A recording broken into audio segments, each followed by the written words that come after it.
sekarang kita lagi ada di sebuah tempat yang namanya Waduk Klampis. Jadi di sini kita akan menjelaskan dan meneliti sebuah tanaman morfologi.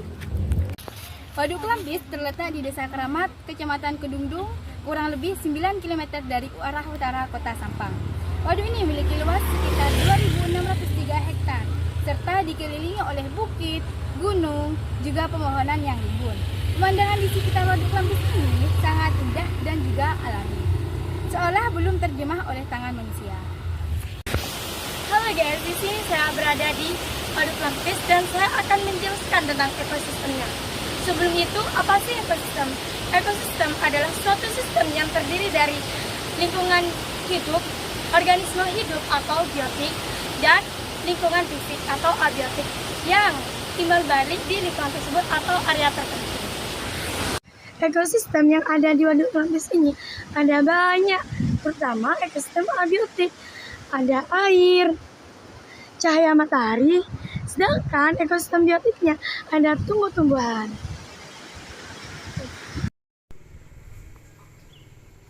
Oke, selanjutnya saya akan mengidentifikasi salah satu tanaman berupa tanaman pepaya.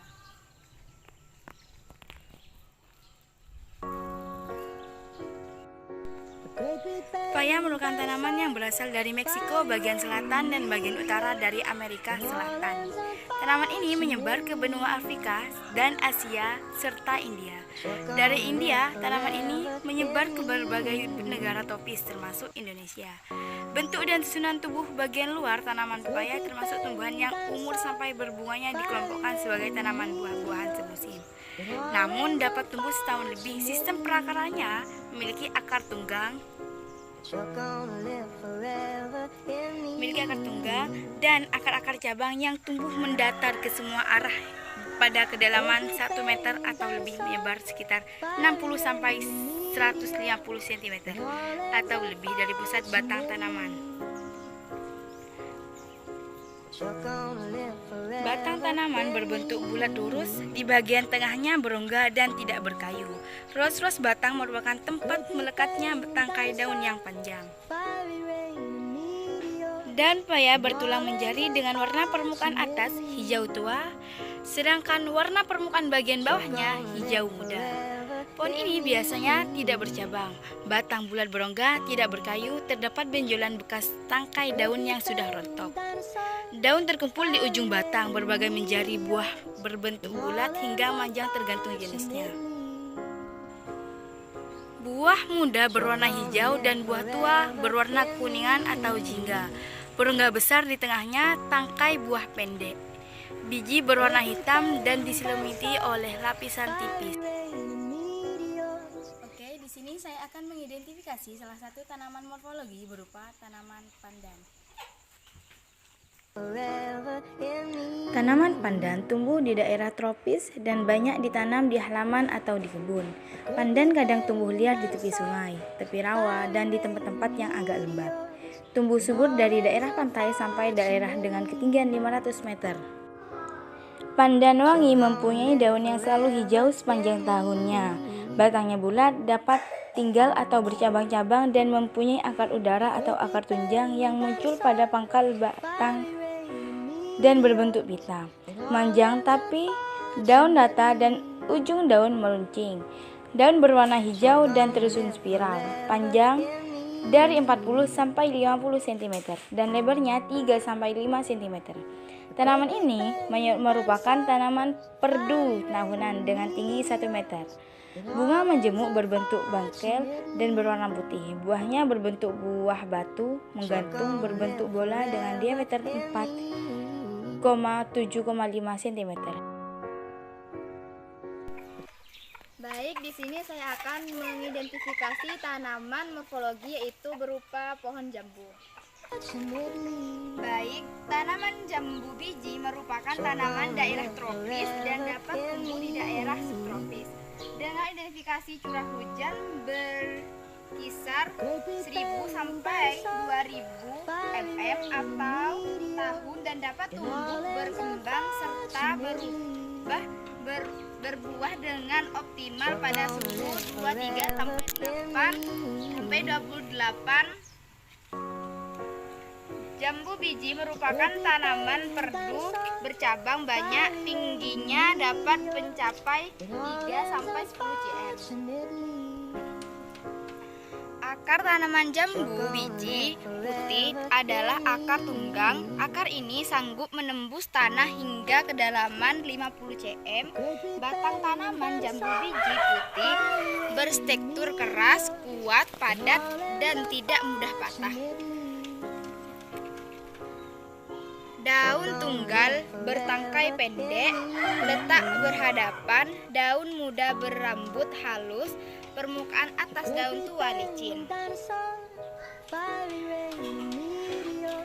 Manfaat dari buah jambu. Berkat kandungan nutrisi buah jambu yang cukup banyak, ada beberapa manfaat jambu biji jika dikonsumsi, antara lain yaitu melawan radikal bebas, melancarkan saluran pencernaan, memperkuat daya tahan tubuh, menurunkan tekanan darah dan kolesterol, menjaga kesehatan mata, mencegah diabetes, menjaga kesehatan kulit.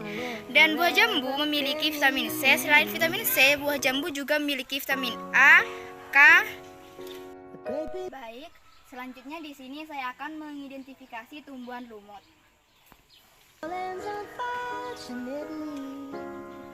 Tumbuhan ini sudah menunjukkan diferensiasi tegas antara organ penyerap hara dan organ fotosintetik, namun belum memiliki akar dan daun sejati. Kelompok tumbuhan ini juga belum memiliki pembuluh sejati alih-alih akar.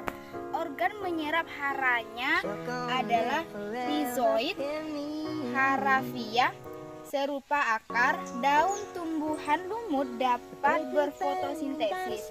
Tumbuhan lumut merupakan tumbuhan pelopor yang tumbuh di suatu tempat sebelum tumbuhan lain mampu tumbuh. Ini terjadi karena tumbuhan lumut berukuran kecil tetapi membentuk koloni yang dapat menjangkau area yang luas. Jaringan tumbuhan yang mati menjadi sumber hara bagi tumbuhan lumut lain dan tumbuhan yang lainnya.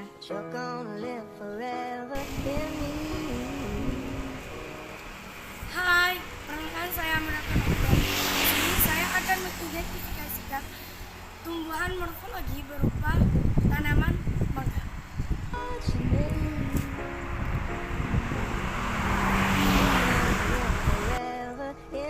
Pohon mangga adalah tanaman berumur panjang, bahkan seberapa spesiesnya dapat berbuah hingga umur 300 tahun. Akarnya mampu tumbuh ke dalam tanah hingga mencapai kedalaman 6 meter dan akar cabang menyebar ke samping. Akarnya pohon mangga termasuk pohon besar, tingginya sampai 35 meter sampai 40 meter.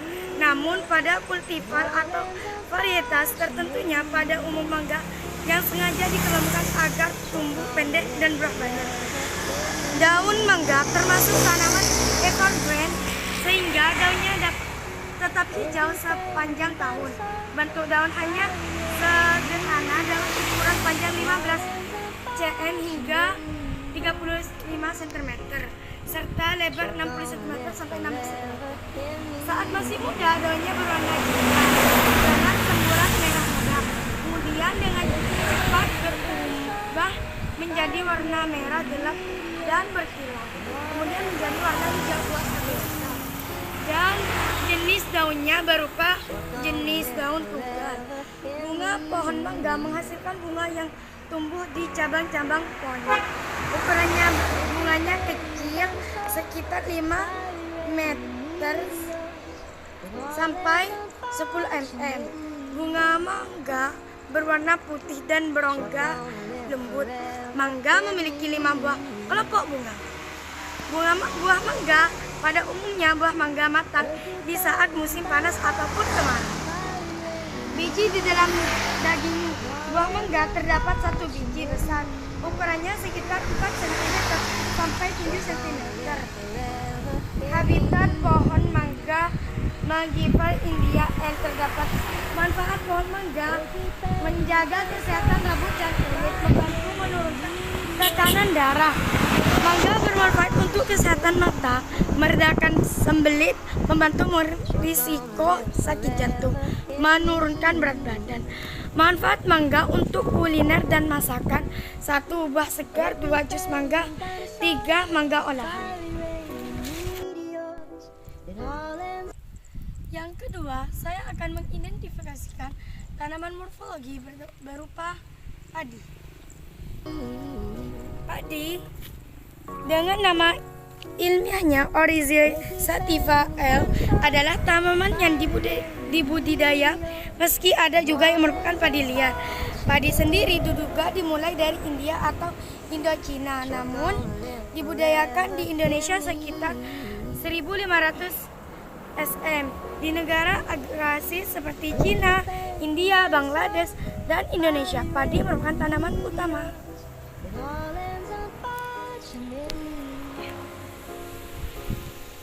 Akar taman padi, akar tanaman padi berupa dan bersejenis serabut, yaitu mempunyai banyak dan berfungsi untuk menyerap air di dalam sawah tersebut, sedangkan daunnya menyirip. Fungsinya dan terdapat padi. Padi ini sebagai makanan pokok yang menghasilkan beras di Indonesia. Manfaat dari tanaman padi di Indonesia: padi menjadi tanaman pangan utama yang menghasilkan beras. Selain itu, sawah padi juga memiliki peran penting dalam menjaga keseimbangan lingkungan. Sawah padi memiliki banyak manfaat bagi manusia. Pertama, sawah padi merupakan sumber bahan pangan yang murah dan mudah didapatkan. Jadi, di sini saya akan mengidentifikasi tanaman morfologi yang berupa tanaman bunga sepatu. Tanaman bunga sepatu mempunyai batang bulat, berkayu, dan keras. Daunnya tunggal, tepi beringgit, ujung runcing, pangkal tumpul, panjang 10-16 cm dan lebar 5-11 cm, dan mempunyai warna hijau muda dan hijau tua. Bunganya tunggal, berbentuk trompet di ketiak daun, kelopak bentuk lonceng, berbagi 5, hijau kekuningan. Mahkota terdiri dari 15-20 daun mahkota, merah muda, benang sari banyak, tangkai sari merah, kepala sari kuning, putik bentuk tabung merah. Dan mempunyai akar tunggang berwarna coklat muda. Dan mempunyai buah kecil lonjong, diameter kurang lebih 4 mm, masih muda putih, setelah tua berwarna coklat, dan bijinya pipih dan putih.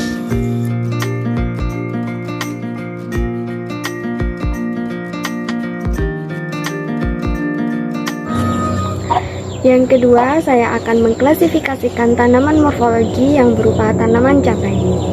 Tanaman cabai memiliki akar tunggang yang sangat kuat. Akar tunggang tersebut terdiri atas akar utama dan lateral. Batang cabai umumnya berwarna hijau tua dan berkayu. Panjangnya dapat mencapai 30-37,5 cm dan berdiameter 1,5-3 cm. Sementara itu, panjang cabangnya sekitar 5-7 cm dengan diameter sekitar 0,5-1 cm. Di daerah percabangan terdapat banyak tangkai daun dan daun. Tangkai daun berfungsi untuk menopang daun. Ukuran tangkai daun sangat pendek, hanya sekitar 2-5 cm. Tanaman cabai memiliki daun tunggal. Daun tersebut muncul di tunas-tunas samping secara berurutan. Di batang utama yang tersusun spiral, umumnya daun cabai berwarna hijau hingga hijau tua. Bunga tanaman cabai bersifat tunggal dan muncul di bagian ujung ruas tunas. Warna mahkota bunga bervariasi mulai dari putih, kuning muda, kuning, ungu dengan dasar putih, putih dengan dasar ungu atau ungu. Warna tersebut tergantung pada varietas yang Anda pilih. Buah cabai berongga dengan jumlah yang berbeda-beda sesuai dengan varietasnya. Di dalam buah terdapat plasenta, tempat biji cabai melekat. Umumnya, daging buah cabai terasa renyah dan kadang-kadang lunak. Ukuran buah cabai bervariasi, tergantung pada varietasnya. Sementara itu, bentuk buah cabai dibedakan menjadi panjang, bulat, segitiga, amplunet, dan blocky. Biji cabai melekat di sepanjang plasenta. Warna biji cabai beragam, mulai dari putih hingga kuning jerami. Bagian luar biji merupakan lapisan yang keras. Biji cabai merupakan bibit untuk menghasilkan tanaman baru. Sekarang saya akan menjelaskan tumbuhan morfologi berupa tanaman paku. Tanaman paku yaitu berupa kelompok tumbuhan yang memiliki struktur berupa akar, batang, daun sejati, serta alat pengangkut atau berkas pengangkut. Ciri-ciri tumbuhan paku adalah tumbuh utama Ciri-ciri tumbuhan paku ialah tubuh utama tumbuhan paku adalah sporotik, sudah dapat dibedakan akar, batang, dan daunnya, memiliki berkas pembuluh angkut berupa silam dan doang. Jenis tumbuhan paku yaitu adalah berdasarkan bentuk dan ukuran spora, berdasarkan ukuran daun, berdasarkan fungsi daun, berdasarkan susunan daun dan sporangnium. Baik, sekarang saya akan menjelaskan tentang tumbuhan morfologi yaitu berupa tanaman pisang. Pisang merupakan tanaman yang tidak bercabang dan digolongkan dengan tema monokotil. Batangnya yang membentuk pohon merupakan batang semu. Dan juga pohon pisang mempunyai batang yang tingginya mencapai 2-8 meter. Tergantung pada variasi kondisi dan memiliki bonggol yang pendek. Bonggol memiliki mata tunas dengan menghasilkan rizom pendek dan akar dekat pohon induk. Batangnya merupakan batang semu yang ternyata berupa lembaran yang saling empat tindih dengan daun baru dan akhirnya baru muncul di bagian tengah. Di sini saya akan mengidentifikasi tentang tanaman lidah mertua. Jadi tanaman ini merupakan sejenis herba yang tidak berbatang dan mempunyai rimpang tegak dan kuat. Daun tanaman lidah mertua ini berwarna hijau atau berbarik-barik kuning. Panjang daun dari tanaman ini dapat mencapai 1,75 meter. Lidah mertua berasal dari Afrika tropis di bagian Nigeria Timur dan menyebar hingga ke Indonesia, terutama Pulau Jawa. Tanaman ini dapat ditemui dari dataran rendah hingga ketinggian 1 sampai 1000 meter. Tanaman yang kedua yaitu tanaman ini merupakan tanaman tahunan, yaitu berbatang kecil dan berdaun lebar. Bagian tanaman ini terdiri dari buah.